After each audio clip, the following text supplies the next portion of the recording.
Truth is the foundation of justice.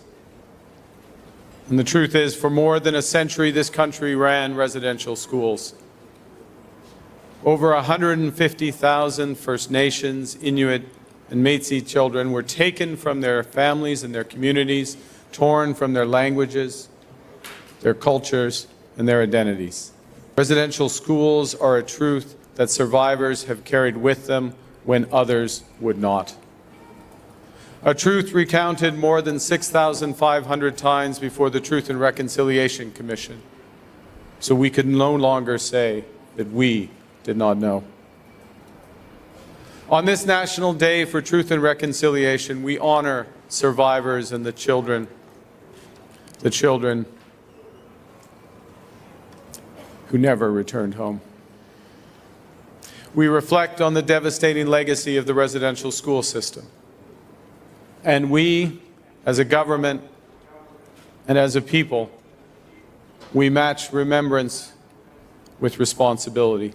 Canada's new government is moving forward on the Truth and Reconciliation Commission's calls for action. We're advancing the calls for justice from the National Inquiry into Missing and Murdered Indigenous Women and Girls.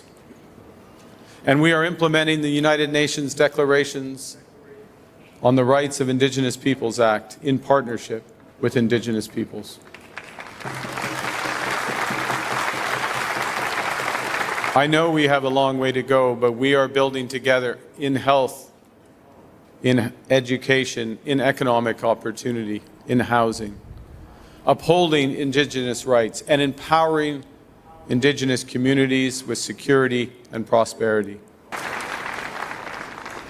Because, well, it's vital that we build. It's more important. It is vital how we build. With Indigenous leadership, Indigenous prosperity, Indigenous opportunity.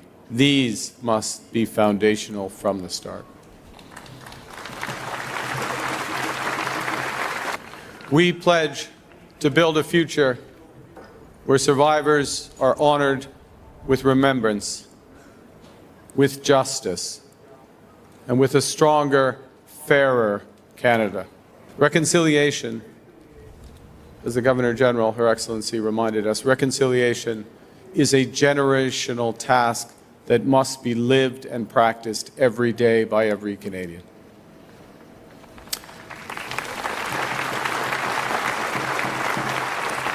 That point, that's why I began with the painting. That's why the pain of the repression and the possibility of renewal are the last images that I, as Prime Minister, and my ministers see before we enter the Cabinet room to take some of the most important decisions in this country. It's there so we remember what came before us, and so we are seized with the task ahead of us. We will not fail you.